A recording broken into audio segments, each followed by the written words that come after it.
সবাইকে Saint Martin থেকে স্বাগত জানাচ্ছি। সেন্ট মার্টিন ট্যুরের আগে আমি আসলে দুটো বিষয় নিয়ে ঘাটাঘাটি করতেছিলাম।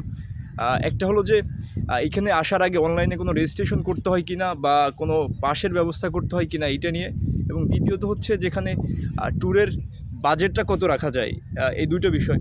তো এই দুটো বিষয় নিয়ে আসলে আলোচনা করব। একদম শুরুতে যেটা, যে অনলাইনের কোনো পাস বা কোনো রেজিস্ট্রেশন করতে হয় কি না। আমি যখন এসেছি তখন আসলে এইগুলোর কোনো কিছুরই আসলে বালাই ছিল না। তারপরেও আপনারা যখন আসবেন তখন যেখান থেকে শিপের টিকিট নেবেন, শিপের টিকিট সাধারণত পাওয়া যায় হচ্ছে কক্সবাজার থেকে এবং হচ্ছে টেকনাফ থেকে। আমি কক্সবাজার থেকে এসেছি। ওই যেখান থেকে টিকিট নেবেন ওদের সাথে কথাবার্তা বলে নেবেন যে যদি এরকম কোনো পাস বা রেজিস্ট্রেশন করতে হয় যেন ওইটা ওরা করে দেয় আপনাকে, তাহলে আপনার ঝামেলা কম পোহাতে হবে। আর যে কাজটা করবেন সেটা হচ্ছে যে সেন্ট মার্টিন যে জাহাজগুলো ছেড়ে আসে সেটা হচ্ছে সকালবেলায় আসে, 7টা থেকে শুরু হয়। যেমন হচ্ছে 12 MV, 12 আউলিয়া, কর্ণফুলি। দ্বিতীয়ত হচ্ছে যে যে ট্যুর বাজেটটা কেমন রাখা দরকার, এখানে যে আসবেন এখানে বাজেটটা আসলে কেমন দরকার এইটা আমাকে খুব ভোগাইছে।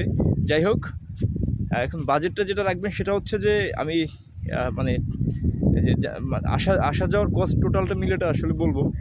প্রথম হচ্ছে যে আপনারা যে ঢাকা থেকে আসেন, ঢাকা থেকে আসতে পারবেন হচ্ছে স্বল্প খরচে যেটা হয় সেটার কথাই বলি। যে ইয়ের ব্যাপারে মানে চট্টগ্রাম মেইলে আসতে পারবেন আপনারা, ডিরেক্ট চট্টগ্রামে, সেটা সম্ভবত 12টার দিকে ছেড়ে আসে। তো সেক্ষেত্রে আপনার 200 টাকার মতো ভাড়া পড়বে।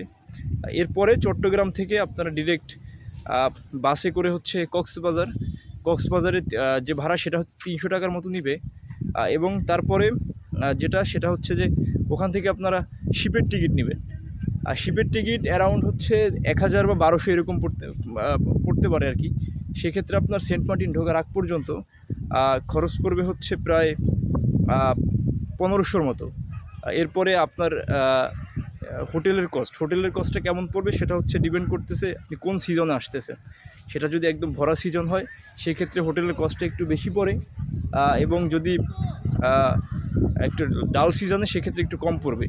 তো আমার এখানকার হোটেলের কস্টটা ছিল একদিন 1000 করে। সেক্ষেত্রে আপনার একদম উইদাউট ফুড বাদে এখানে শুধু এন্ট্রি নিয়ে একদিন থাকা পর্যন্ত খরচ পড়বে হচ্ছে 2500-র মতো। সেক্ষেত্রে আপ ডাউনে ঢাকা থেকে পড়তে পারে 5000। এর বাইরে আপনি যদি এক্সট্রা থাকেন সেক্ষেত্রে আরও এক্সট্রা লাগবে। এবং খাবার খরচ, অন্যান্য আনুষঙ্গিক যে খরচগুলো, এটা সম্পূর্ণ ডিপেন্ড করতেছে আসলে আপনি ট্যুরটা কেমন দিবেন সেটার উপরে। এইটাই অসাধারণ সুন্দর জায়গা, ভ্রমণ করুন।